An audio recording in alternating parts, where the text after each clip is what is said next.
good afternoon, ladies and gentlemen. Welcome to today's presentation, Digitisation of Business, Roadmaps and Action Plan.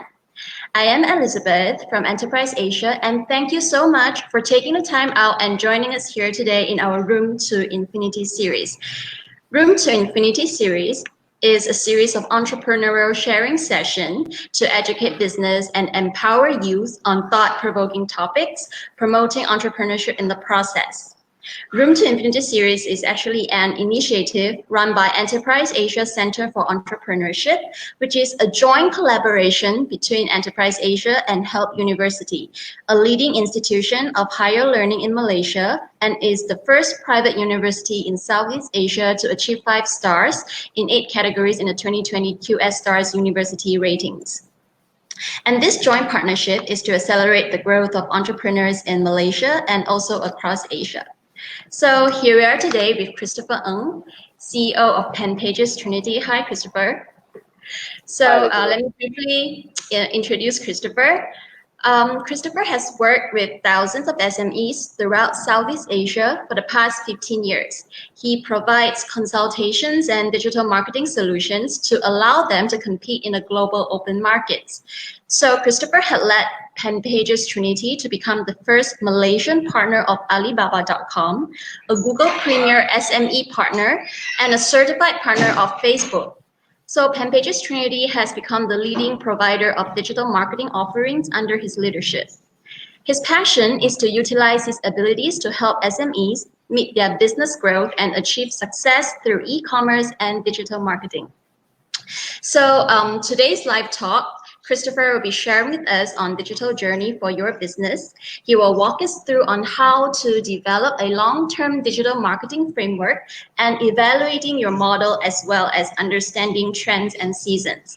So before we begin, I'd like to address this to the audience that we'll be running a live Q&A at the end of the presentation. As you're watching this from Facebook live streaming, if you have any question at all, just pop them in there. And right now, without further ado, let's hear from Christopher. Thank you, Elizabeth. Hi, guys. Hope all of you are staying safe. Let me share my screen now. All right. So, thank you for having me. It's definitely a great opportunity for me to share my experience with the young generation, the students of Help University, our next generation of leaders and entrepreneurs. So thank you so much for having me. Pen Pages Trinity, we have been working very hard to evangelize the importance of digital to the micro, small and medium enterprises. We help SMEs to go online in Malaysia, Vietnam, Thailand, and Cambodia, and we continue to do so even during this time of pandemic. So today I'm going to walk you all through a little bit on the Digital Marketing 101. I'm sure many of the students, you all know or studied about the digital marketing part. Today I would like to share some of the experience and some of the framework of how we actually use digital marketing to help our SME clients. I hope that you all can pick up some 1 or 2 key takeaways today. Maybe today I start with a trivia session to liven things up a bit. So you can actually comment on the site and see if you can answer those questions. Okay, you can try just a couple of questions to start the session. All right, ready? Okay. How many times averagely in the day we check our phones? Yep. Try to answer those questions. Yeah. How many times in a day we check our phones?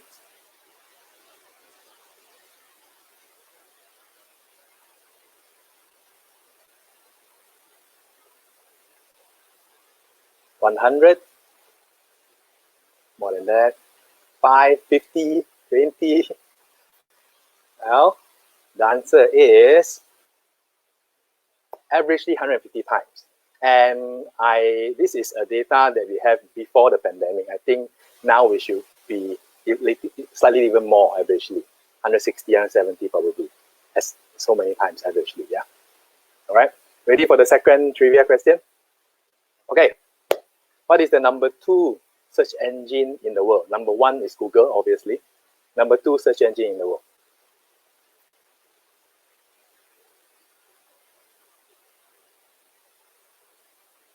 The number 2 search engine in the world now.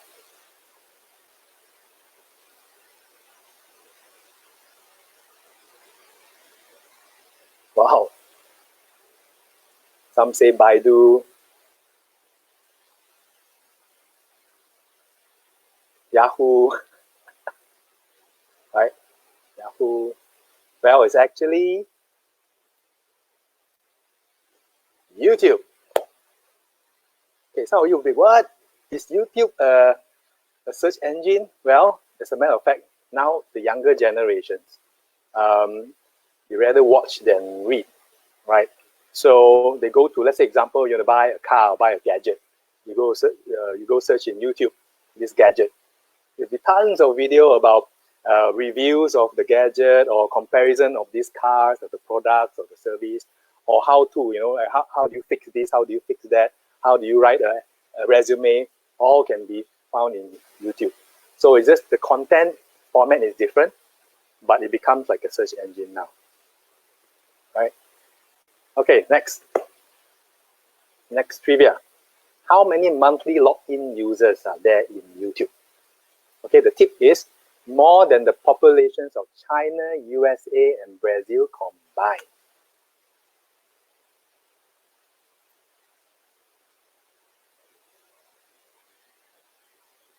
How many? I'll guess. Right? A million, billions.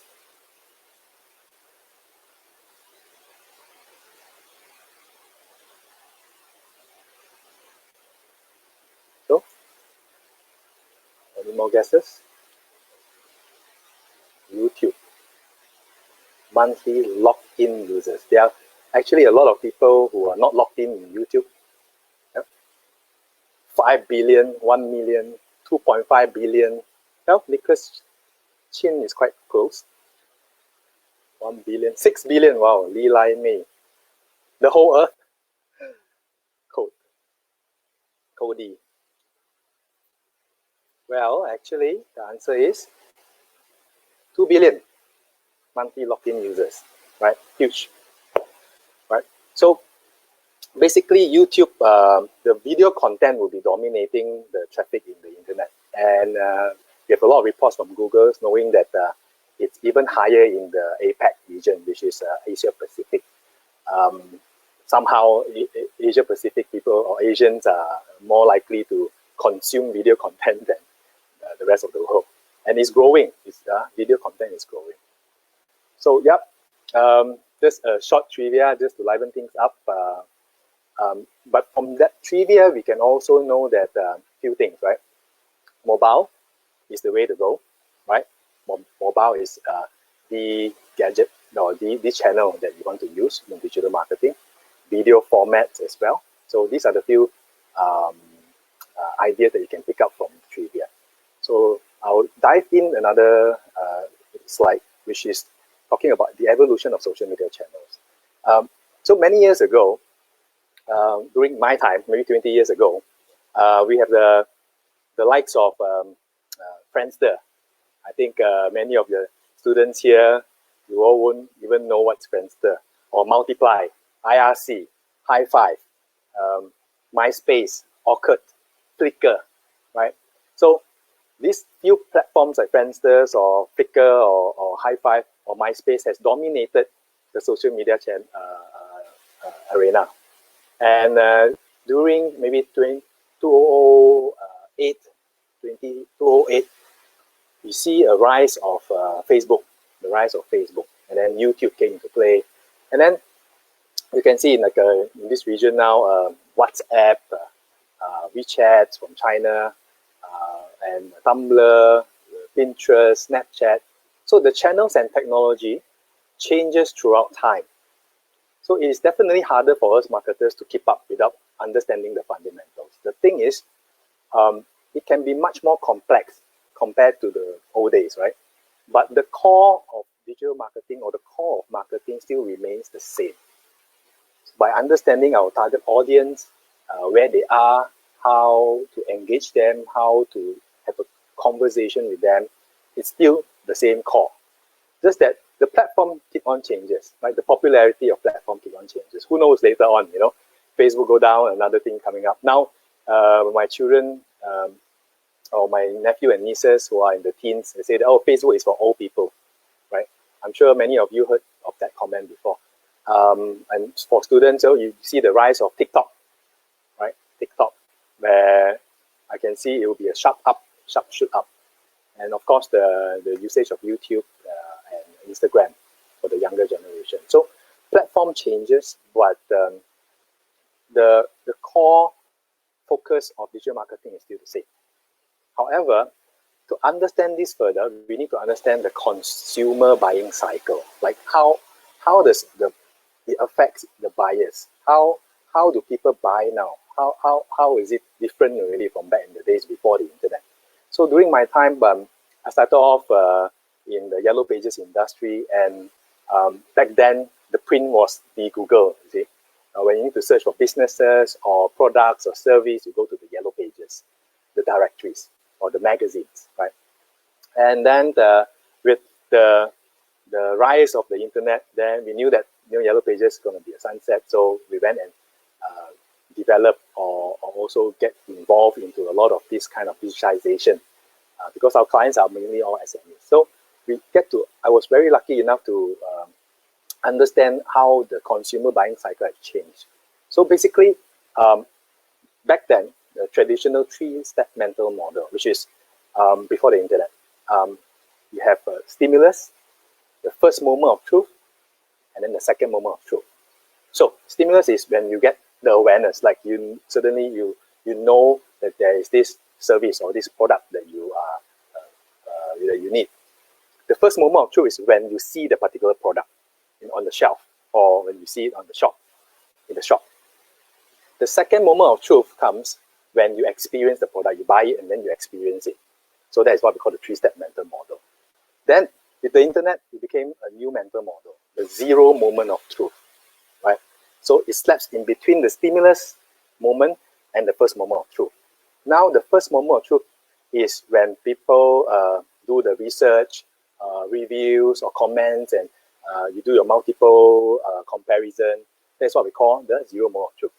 Zero moment of truth is done online, usually, right? And it's also correlated to the second moment of truth when people are already experiencing that product or that service, then they comment or they review online or they share it on the social media. So that also populates back to the zero moment of truth moments. So it is parallel for digital marketers like us to, the battlefield is actually in the zero moment of truth, trying to fight in that arena itself, to get noticed, to get preference. And of course, the the buying journey has changed already. So there's you can go online reviews or online videos, display ads, banners and all that's pushing to you in social media, sponsored articles and all, mobile ads, and of course also view in store, in shopping malls and all before the pandemic. And you either purchase in store or you purchase online. So that is how the consumer has changed their pattern of buying. Having said that, it also depends. Like now we see that during the pandemic, with the movement control order, the restrictions of going out, there's also a difference between this whole journey. The buyer journey has changed a little bit again. And my team done some research, and of course, together with some of our partners like Google and Alibaba, we got some data from to study a little bit on China's economy because they were the first who got affected by the pandemic. And currently now they are also recovering from this pandemic. So we do see how the economy has shifted in the China market. And what was the market response to that? So we saw that this very significant thing, which is the buying journey has accelerated, means it's shortened, it's fastened, right? Consumers are being more impatient, or because there's so much noise everywhere. There's so many information, and we're getting information overload. And so back then, the decision making was longer because it's like, you know, the full like zero moment of truth kind of a model, where you have you discover your product online, then you search for relevant information of the product, you establish interest on your product, then you research the reviews of dive into the product's reviews, then only you make a purchase, right? Either offline or online. After the pandemic now, it's very short. The decision making is shorter. Now there's so much information, so much content everywhere. It's content marketing. People are using influencer marketing, getting people who have the big fan base to promote their products or service, ads, advertising on Facebook, Google, or Insta, everywhere, right? And of course, the new thing now is live stream marketing. They've always been here, just that the pandemic just suddenly shot it up. And now you see every day there's live sessions like today, like now, right? But there are many people also trying to use live stream to market their product, to sell online straight away, to get leads, to get conversion. And it plants the seed and generate those interests, and ultimately make a purchase online and get delivered. So the buying journey has been accelerated tremendously. And all the interesting data that we found is the top 3 channels that the time spent is much more, which of course, obviously is the internet, right? Short video clips, browsers, people spend more time in browsers, and online video streaming as well. So these are the few top channels that people are spending a lot of time. And the top channels for different age groups. So you can see based on this last 2 months, we see that the Gen Z, the millennials, the Gen Y, the Gen X, where they spend their time in, what are the channels? So online gaming, right? I hope not all the students are playing games at home, but the data shows that online gaming sector is the channel is booming. Social media, of course, and online videos, right? As for the Gen Ys, millennials, education app, social media, and online videos. And of course, the Gen X or Gen Ys, e-commerce portal, the browsers, and the news portals. So these are the top few channels according to the age group. And the top e-commerce category during this pandemic, of course, fresh food, right? Daily you have people searching for it. Food items, supplements, packaging, games, furniture, and so forth, right? So these are the top few. Of course, there are also other categories that's booming in certain geographical area. So it's important that we know that the pandemic has changed us to a new norm, and it will continue to change even after the movement control order is lifted. It will continue to change because there will still be a lingering, I wouldn't say fear, I would say more of awareness, or you won't be so daring, or you won't just go out to large crowds and all so fast, right? You take some time. So there are a lot of leaders if the world is expecting to be until at least end of the year or beginning next year. So that is one thing that the digital marketers like us will need to be aware of and see how we can actually cut off all this noise and be able to still continue effectively target our audience. So the digital marketing fundamental is important. Why? Because no matter what season or what channels that you use or what content format that you choose to promote the businesses, it's important that you still understand that the base is still the same, whereby first you need to understand who are your target audience, who you want to target in the first place, who you want to speak to, right? Who are the people that you want to reach out to, right? Who are the people who have a higher percentage of need in terms of your products or your service, right? And once you know your target audience, then you have to figure out what are your value proposition to them. What are the gain creators? Like, how do you create gains for people, for your audience? How do you actually relieve their pain? We call pain relievers. Relieve their pain, right? Or what are the services or products that you have to either do gain creators or pain relievers? With that value propositions, then you choose, and you knowing your target audience, then only you choose your channels. Like, what channel should you use? Is it social media? Is it search? Is it YouTube? Where? LinkedIn? Where is the correct channel? Where are your target audience at? And then only you choose the content format. What are the content formats? Is it going to be blogs, long copyrights, or is it going to be a lot of photos and GIFs? Is it going to be video format? Right. So having said that, you need to be able to really know your audience first. And the best people has always been the business owners or the people who are in the particular business, right? And it's important also to understand how you put all these key elements together and form a framework. So I like to use this this burger analogy, right? So example like Filet-O-Fish and beef burger, right? So the key differentiator of the two burgers is the patty, right? That's why it's named by beef burger and Filet-O-Fish, right? So the patty itself is like your meat, your target audience. That's your meat, your strategy, the meat of your strategy. So how you identify those few audience group and their buying journey. So who are they first? So that's the patty.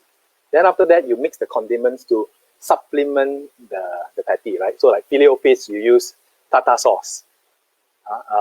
Beef burger, you put maybe pickles and lettuce, right? So it adds the texture and variety to your strategy. So which is your unique selling point, right? What are the unique selling points that you have that directly communicates and gives a value to your audience, right? What are the pain relievers, gain creators, right? And then after you have those, then you want to be able to put all this together, creating content pillars. What are the content that is relevant or consistent to make your audience stick to your brand, right? So it has to be a consistent content journey for your audience to follow you. And after you have that gooey, cheesy, sticking together all your patties and your condiments, then you add the sauce in. Your personality and tone. What is the flavor of your brand? What is the flavor of your business, right? So a good example is like Nike and Adidas, right? So they both have sportswear. They both produce almost the same products, right? Right, shoes, sportswear, fashion, and whatnot. But they're also very different in terms of their, what I call it, digital strategy, right? So like Nike, they sponsor a lot of athletes, right? Nike sponsors winners and champions of the sports. Then Adidas sponsors like celebrities, hip hop singers and all. So it's more fashionable, more hip. So there's this different personality and tone, you see. And after you have all those put together, then only you put in the digital channels, the platforms that you use for your content strategy. And how do you hold those content together? So that's like the burger. And the burger is the same, right? Mostly the same, right? So channels are just there for you to use. So you need to know your audience first, then only you decide on the channels. And important part is that in every aspect of this, you need to track every stage of this marketing funnel, from the awareness stage to the consideration stage to your purchasing stage to your loyalty stage. So, example, if 100,000 people are aware of your product, not all of them, maybe just 50,000 of them will be under the consideration stage. And let's say out of the 50,000 who's considering you, not all of them will purchase from you. Maybe another half, let's say, 25,000. And not all who purchase from you will return as your customer again, become your loyal customers, or become even better, your raving fans, people who go out and sell for you, people who recommend and review good, your fans. So that is the digital marketing funnel, which you have to track in every stage, right? Of course, the perfect condition is the funnel will look like a square, but it's never going to happen. So it's always like this, right? So each stage you need to track and you need to optimize it so that you have a better conversion on each stage. By doing, how do you do so? Is by understanding the buying journey, each layer. You need to nurture it and create what we call a data bank, right? A data bank, your community, and push it down the funnel. By understanding your buyer's journey, it will be very helpful. Like example, let's take Ahmad, okay? Back then, before the MCO, before the pandemic, right? So this is his buying journey. So during the awareness stage, so he went to Google to search for a top budget gaming console. Then he read an article in a display ad in technobuffalo.com, right? And he's still in awareness stage. Then he browsed in Facebook and see companies offering Nintendo Switch console, right? And then he read good reviews about those gaming consoles in Facebook, or people have been sharing it and saying that all the services of the company is very good. So he's still at the awareness stage. Then he moved into the consideration stage, where he goes into visit the website and learn about the company background. Then he visits the store to find out about the console. Or then after that, suddenly he realized that, hey, wherever I go online, it's being targeted already. It's called remarketing. So you go to Facebook, you see the ads, the company is pushing the Nintendo Switch to him. He goes to YouTube, he see a short bumper ad. Now he was watching people playing the game in Nintendo Switch. And Instagram also is seeing stories of targeting him, right? Then after that, okay, he makes a decision.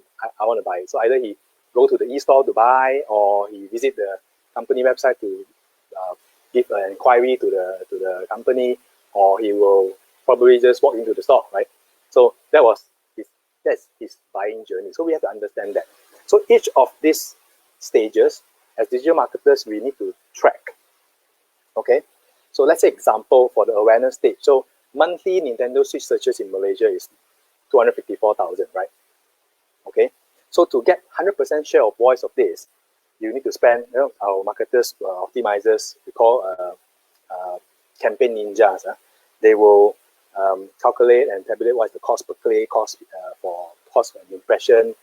So they tabulate 22,000, right, to get the 100% share of voice. But not everybody, 254,000 people who are searching for Nintendo Switch will actually land on the company's website. Okay, so let's say we take a conservative 5%, right? About 5%. So 12,700 visits to their website.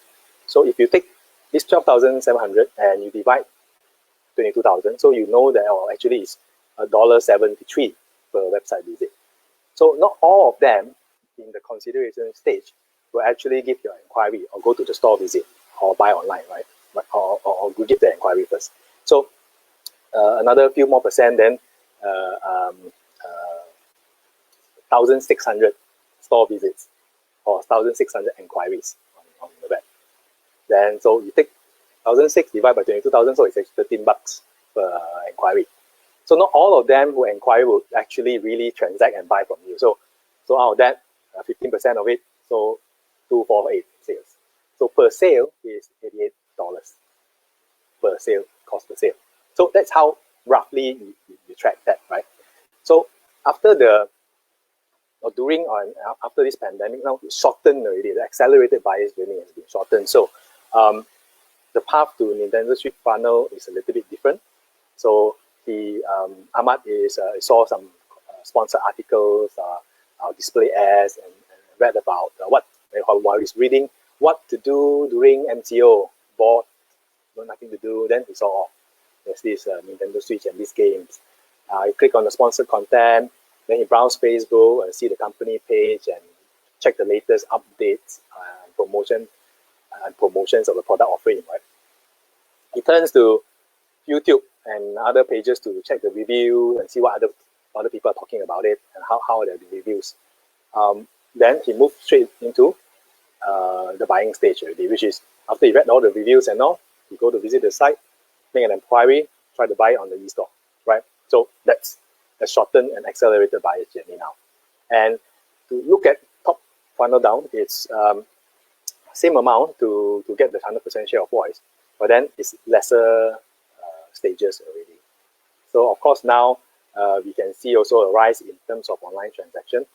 People can't go out, so of course they use the online to transact. So it's a little bit higher in terms of percent. So the point is you need to track every stages of the funnel. And the idea is you want to optimize each stages. So if it's now it's 5% on in terms of converting awareness to consideration, another maybe 15% to convert the consideration to sales. So you need to be able to increase those percent. So say from 5%, you want to say, okay, next quarter we need to make sure that is double it, double the transaction, double the conversion, right? So that's how you need to be understanding this. So you need to track digital marketing, you need to track every stage. And of course, how do you optimize it? How do you improve those conversions? You have to understand the consumers now, how they behave nowadays.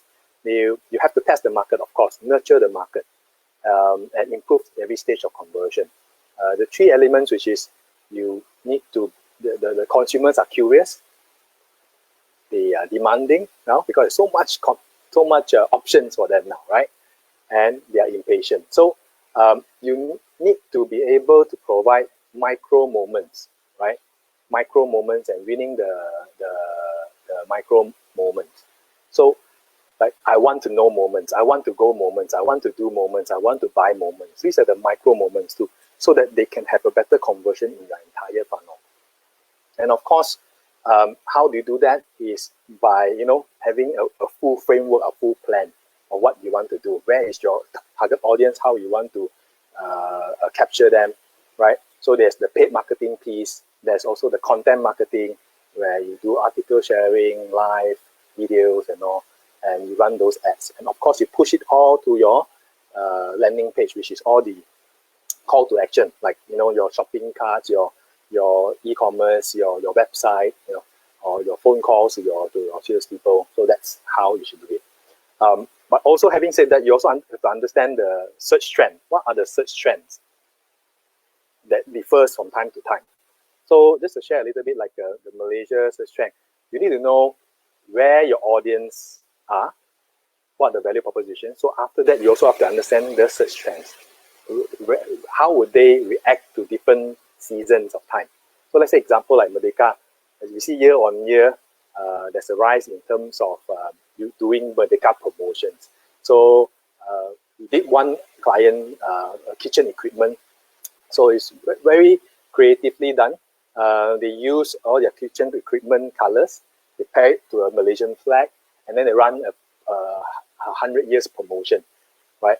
And it did very, very well, right? It was really a good team, and it was a good conversion. They were very, very happy. They also, you have to understand the different seasons, different campaigns. So let's say example, if you know that Malaysians pre-plan for Christmas, right? So 1 or 2 months before, you have to have what you call your launches or your blackout period to populate your community, to populate, to nurture the community, to prepare that, okay, this is coming up, coming soon, right? So you do a lot of this kind of campaign, we call the blackout period, the launches. And of course, simultaneously the entire year, you still use your evergreen content, right? Your day-to-day about your company's value proposition, who you are and why what is your brand value and things like that. And of course, New Year and year end, right? So you can see like some of our clients, like the gym clients, right? Gym equipment or gym clients, fitness clients. They usually, the year end will be the main focal point. Is where they push all their marketing budget and their time into doing that. Why? Because most people, New Year resolution, this year is it, I'm going to change my life, I'm going to be fit, I'm going to be healthy, right? So year end, you have to be aiming at them, preparing them. So the consumers today will be, like I said, curious, demanding, and impatient. So having said that, you need to make sure that those content that you put in, or the brand value that you represent, the value proposition has to really cover these points. And winning the micro moments is very important. And let's say example like impatient. So you need to make sure that the speed of your website, the speed of your blogs and all will be good. After a few seconds, people don't like it anymore. People just bounce out and go to another place. So brand search term, you can do a simple audit of your brand, search and see what pops up. Are your digital assets, we call digital assets online, is it all belongs to the company? Or how to make sure that your websites are optimized? Is it indexable? Is it searchable online? And whether it's mobile friendly, because we already know mobile is the way to go. It's important. So is it mobile optimized? Let's say example like the design or the content of the mobile version has to be suited to a person who is actually using a phone, and it cannot be too many words and too small, right? And all those kind of mobile optimized methods. And of course, website loading speed is important.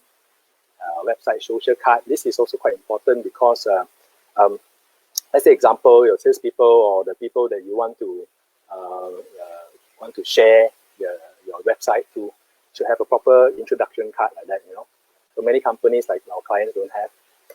And Google Analytics tab. So this is one of the many data that you can track, and Google Analytics is one of the most basic. So many of the clients that we have before they were clients, they didn't even have like this tab that embedded into their website. So you won't know how your website is performing, who is seeing your website, who is actually coming to your website, where they browse through and all. So you won't know the behavior. You won't know where's the flow like. For example, from where they come from, and then after that, which page did they go to, how long are they there for, right? There's some, like what are the bounce rate like? It means if they come to your website after how many seconds and then they bounce out, which pages they go to, the page session is how long. So all these are important data, because without data, you won't be able to retarget or optimize those campaigns. You need to know how is the market reacting to your campaigns, right?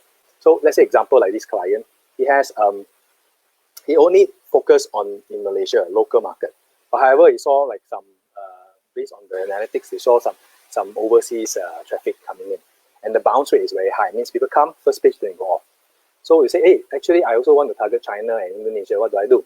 So first, you need to understand, is it because of the language content?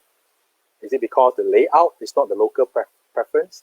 Or you really need to make sure that you publish the site on the local domain so you get to optimize your result in terms of the search engine. So after you analyze this and you try it off, and then you say, okay, let me refine. Can we retarget this to the specific markets or geographical markets? Then you use interest targeting or location targeting to retarget them. And from there, you launch your campaign in local language. And then, we have clients or partners in Australia who specifically want to target Indonesia. And instead of having an Indonesian team in Indonesia targeting Indonesians, they actually hire some Indonesian expats in Australia, or students who from Indonesia come to study in Indonesia, study in Australia. And this Australian company will hire them and then create the landing pages and create content for Indonesia through these Indonesian expats. So it works very well, and conversion definitely is better when you go hyper local. Right? Another example of Google Analytics, how we help our clients. So one of our clients, they have many billboards everywhere, right? So we help them put like a specific tagline in their billboard, so that we try to track and see how many of these kind of special tagline that people search after they see the billboard. So of course, this is not 100% sure that whether the billboard works or not, but at least to give you a gauge, right? A gauge. So we saw through the analytics, these are the areas where they are the top converters. So from there, the company can actually make a decision and say, hey, there's no searches at all in the whole vicinity of Puchong. Maybe our billboards or our target audience is not so suitable there. Pull it down. So that's how they can save in terms of marketing dollars. And of course, connection and making sure that your website is foolproof lah. So the security part as well is also very important. So understanding that whole the framework, understanding the base of digital marketing, then you need to plan out what you're going to do, right? So how you're going to plan out your whole ecosphere. So there's a few phases. First, you do your research and develop your direction. So you can do the we call discovery period. Then you define your unique selling point, your audience group, define your competitor analysis, your brand state, right? Then only you start to develop which target audience for which season, what is your value proposition, what is the content pillars, the personality and tone, then the digital channels. So from there, you start your structure in your content marketing, like whether your operational proficiency, is it okay? Who are the roles? What are the workflows? How to scale? How to allocate the headcounts? What are the resources and budgets that you need to put in? And of course, how to framework your content strategy, your content pillars, your platform strategies, your audience avatars, and the visual and the style to give you the personality and tone. Then only you start your execution, right? So of course, developing the web, manage those projects. If you want to produce videos, or designs, or editorial, or social media management, those are production. Then you run those ads, right, to optimize, making sure that enough people can see see who you are, where you are, what your value propositions are. Remarketing, media buy, all these are under digital ads. And of course, you have to analyze those data by social listening, collecting data wrangling, analyzing those data, and then you conclude, and then you re-strategize further and further, you optimize it. And of course, to plan out, you should have a timeline of what you want to do, and to report and review from time to time. So it is important that you look into the campaigns and see how the market is reacting, how can you further optimize each stages of the funnel. And of course, sometimes if you find the right time in the season, you can do, as the star shows there, is what we call the launches or your blackout seasons, right? Your focus point, your promos, right? And not only that, you also need to look at your model. So what is going to be your model? Most of our clients started off with SMEs, they started off with 100% agency managed. I don't know anything about digital marketing. You fully help me. You all just run the whole thing for me, right? And of course, the best model I prefer, I think is better, it works for the SMEs, are the hybrid models where you have one headcount or one or two headcount or small team of marketing people that can actually work with agencies, right? So I always help my clients to develop. We can even go to the level of developing those their internal talents, right? Even to the extent of helping them go through shortlist their candidates. So the model is also very important, whereby hybrid, whether you can do some of the work and then you outsource most of the part to the agencies or the experts. Some larger companies, medium-sized companies, they do wider in-housing with embedded partner support team. So they just outsource certain parts out to the experts, right? And an internal team, a larger marketing team will be able to gauge and will be able to control the entire advisory part. And there are some companies, of course, total independence, all just rely on internal talents, right? A lot of startups are like that. My session, I think a little bit more than 30 minutes. The key takeaways is platform changes through time, but the base is still similar. And you need to know your audience digital journey so that you can optimize and track every stage of your funnel. And if you know the seasons and the trends, then you can win micro moments even better. And of course, to develop a long-term framework and to evaluate your model, which model works for you in the longer run. Of course, you can change those models from time to time later on, but to have like a structure done there first, so that you understand that how your entire journey of digitalization, digital marketing will be better and better and better. So you need to know with the data. So that is very important to make sure the data is there, right? So, well, do go on a data-driven digital performance marketing journey. And I'm glad to share even more insights or during the Q&A. If you have any questions at all, of course, do blast here. I've already seen so many questions there waiting for me. So, yep, that's my presentation. That's my sharing. Back to Elizabeth. Oh, a lot of questions there. Let's see. Thank you, Christopher. So we're now going to address some of the questions here. Okay, we have one from Irene Koo. What's the difference between Tabula and Google Display Ads, and which is more effective? Well, it is also considered as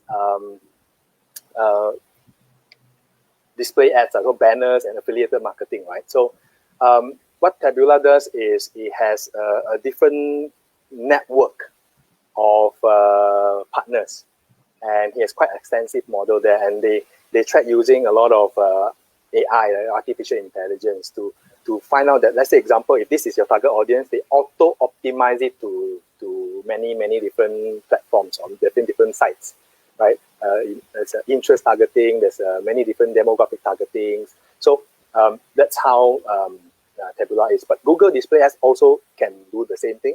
It's just that they're providing the same, just at different partners and different sites that they put into, right? So it's almost similar. Right.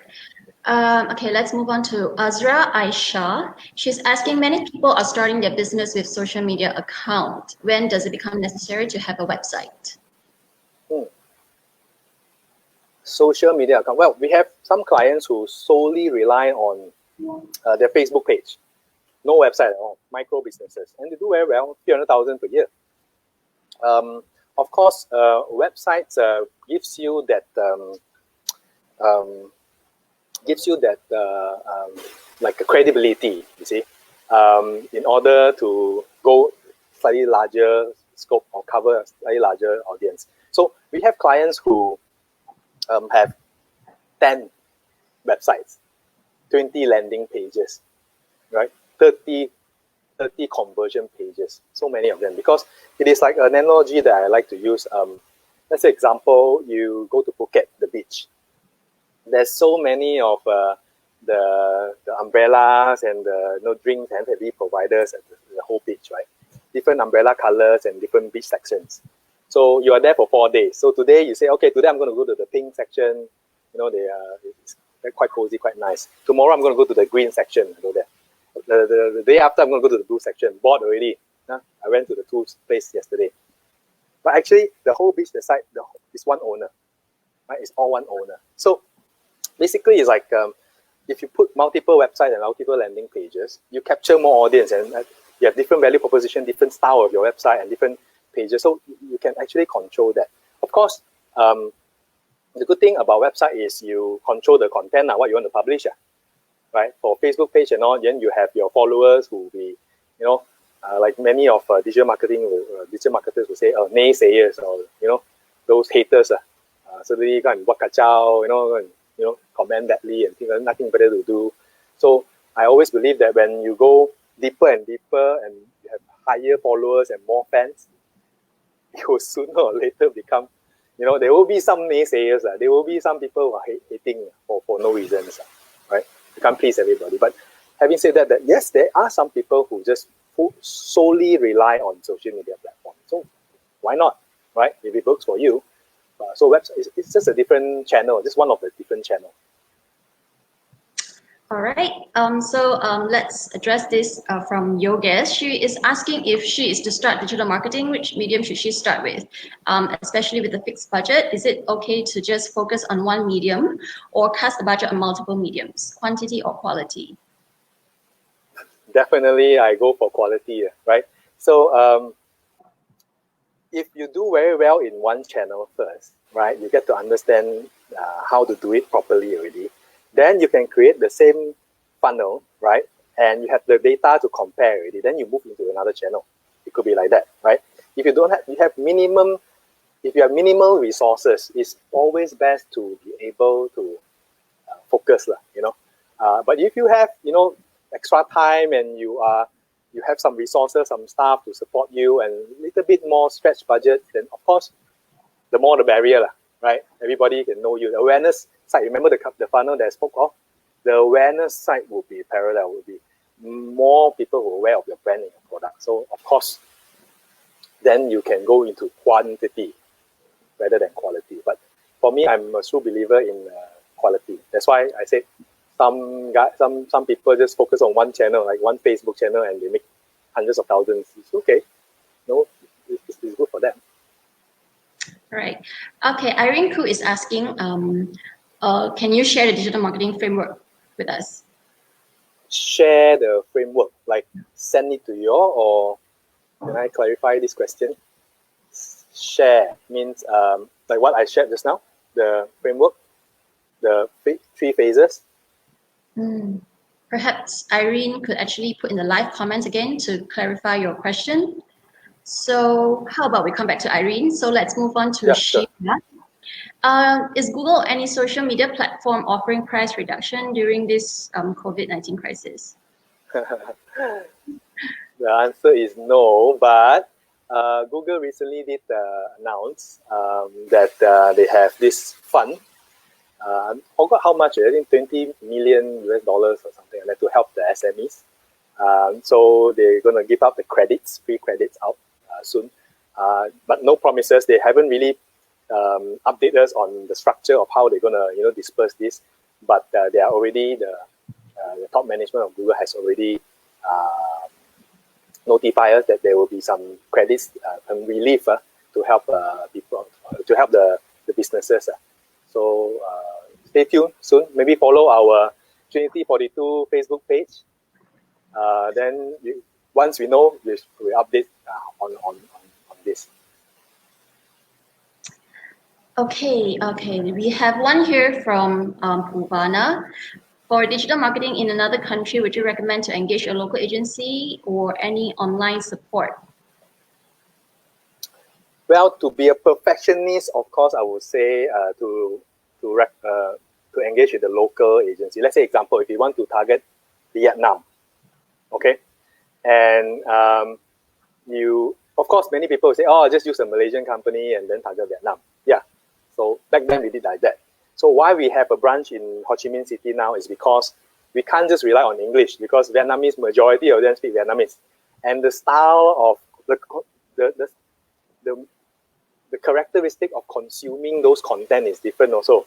Like, let's say example, a banner ad works in Malaysia, won't work in Vietnam, because their style, they prefer a lot of words and they prefer a different color scheme. So it's different. So of course, engaging a local agency is good. Like for our team in Vietnam, in Ho Chi Minh City, we have a lot of local clients. And of course, we help a lot of international clients, like Malaysian companies who are targeting Vietnam. So our local team there read, write, and brief Vietnamese digital marketing. So of course, it gives a little bit of boost.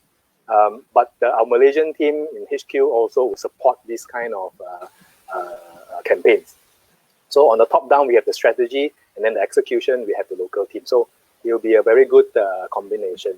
But yes, to answer the question is, hyper local is always better. Okay.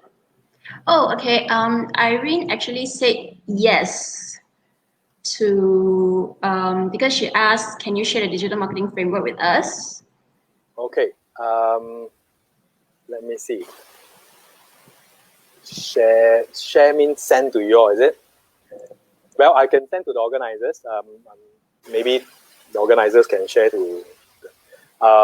I think by the end of the session, probably I will drop in the email. Maybe if any one of you who wants to, get the slides or get a more specific explanation on certain section of the presentation, you can email me directly. So Christopher@penpages.com. Yeah. Okay. All right. Great. All right. Do we still have any questions from the live audience? You can still submit your questions in the Facebook live stream.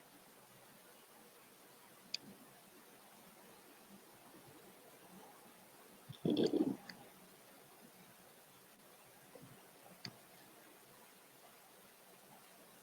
mobile ads or this Harjinder Singh, yeah?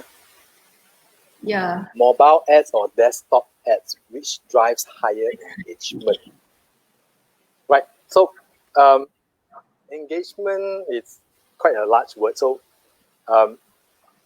of course, in many sectors, we see that desktop still have quite a number of audience. So it's quite a number of traffic. But we do see the rise of mobile, right? In certain countries, let's say example like Vietnam, they skip the desktop. They go straight to mobile already. The whole country, they don't even have the desktop period. Like Malaysia, we had a desktop period for a couple of years. Then after that, we moved into mobile. So Vietnam straight away go to mobile.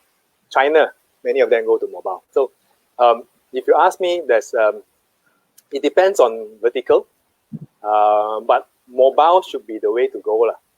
Yeah, mobile should be the focus, right? Because especially like this kind of pandemic and all, after this, people will be stuck with the internet norm already. So my opinion is mobile.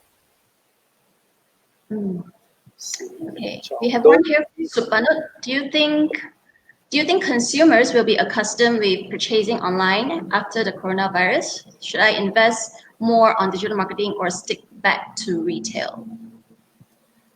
I think with or without the COVID pandemic, you should have gone to digital marketing. But of course, with this COVID now, is worse. Okay, I used to, I just had a meeting with my management team like 2 weeks back. I think when we had the first 2 weeks of the restriction MCO, then we start to the lockdown. Then we start to brainstorm and say, hey, we've been using years and years to evangelize the importance of digital marketing. We had like Digital SME Day. We had thousands of SMEs coming. We got people from Lazada, Grab, Google, Alibaba, banks, and all to evangelize to tell them the importance of going digital.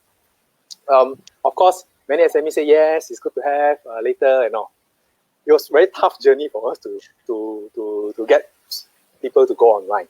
However, then you see that with this pandemic now, we have overwhelming inquiries on a daily basis. My team of consultants is overwhelmed. It's like we're much more busy during the lockdown than before, because everybody is coming to us and say, hey, I need to go online, I need to go online, I need to go online. How do we do this now?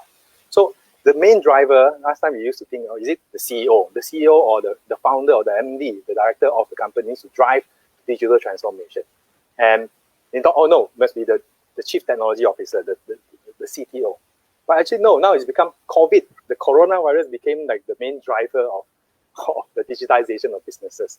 So, Supernut, yes, you should invest more on digital marketing because it is going to be the new norm. It's never going to be the same anymore, right? It's never going to be the same. But I don't have a crystal ball. I cannot predict how it's going to be like, but definitely digital is the way to go. Yes, I believe so too. Our 1 hour is nearly up, but I do think we can still answer one more questions from Cindy Chong.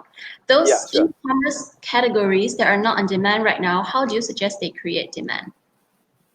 Well, okay. So example, like we see like food items or health products, supplements and all are the very high demand, right? If you do not have those demands now, it is a great time for you to create awareness. Okay, create awareness and all. So to let people know that during this kind of time, you have this kind of service that is suitable for people's life now, currently. Example, okay, like a health fitness equipment, gym equipment, right? So we see a lot of them nowadays.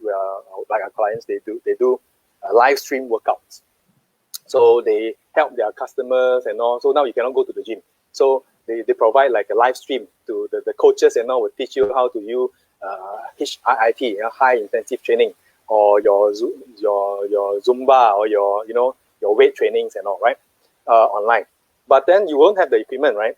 So they will send you probably like some resistance band and all. Then after that, they start to, there they promote. Okay, so if you want to buy this equipment, so you can go to this page or you can go there to search for this stuff. So you can create demand, you see. Digital marketing is not just waiting to take the demand. It's about you creating demand, you generating demand in the public. You create those awareness first, right? By providing pain relievers and value gain creators. So these are what we call the value propositions, right? What are the values that you can help the people in the market now? So staying true to yourself and what you can really help the people with, then digital marketing is just a channel, it's just a platform for you to tell people who you are and what you do and how you're going to help people, right? So yeah, you can create demand. Okay. Okay, that's about summing up for today. So if you have any questions we didn't get to today or think of any new questions, please contact Christopher at the email shown on the screen. And before we end the talk, Christopher, do you have anything else that you would like to address the audience? Well, like my tagline of the last slide is go on a data-driven digital performance marketing journey, right? If not now, when, right? So don't wait anymore. Just, you know, I still see some of the questions there, like, should we start digital marketing without websites? And all? Yes, just do whatever you can. One of my favorite online influencer, Gary V, he says this quote, I quote him, give, then only ask. So in digital marketing is you give content, you give educate people, you give them value first, you know, later on, you know, when you have the community, then you ask, say, hey, I also can do this, you see, right? So it is, no matter what pandemic or what, human beings have always survived, right? So we just need to be sure, you know, to continue to thrive, you know, and it's important for us to be able to, you know, stay true to what we can do to help people and support others. Then from there, you make a business out of it. You continue to leverage on those platforms to blast it out to the world. You know, that's where. But if your product or service is not good enough during whatever time, no digital channel, no digital marketing can help you do that, right? You'll be just selling something that you don't have. You know, so it's important to relook into the entire operations, look into your entire framework of the things, how you want to market your product. If it's needed, change your product to suit the people. Change it, modify it, right? Yeah, that's my aspect. So thank you, Christopher, for the wonderful and very insightful presentation on digitization for your business. So on behalf of Enterprise Asia and Help University, thank you everyone for attending today's Room to Infinity live talk. So we hope to see you again next time. So have a great rest of the day. Bye.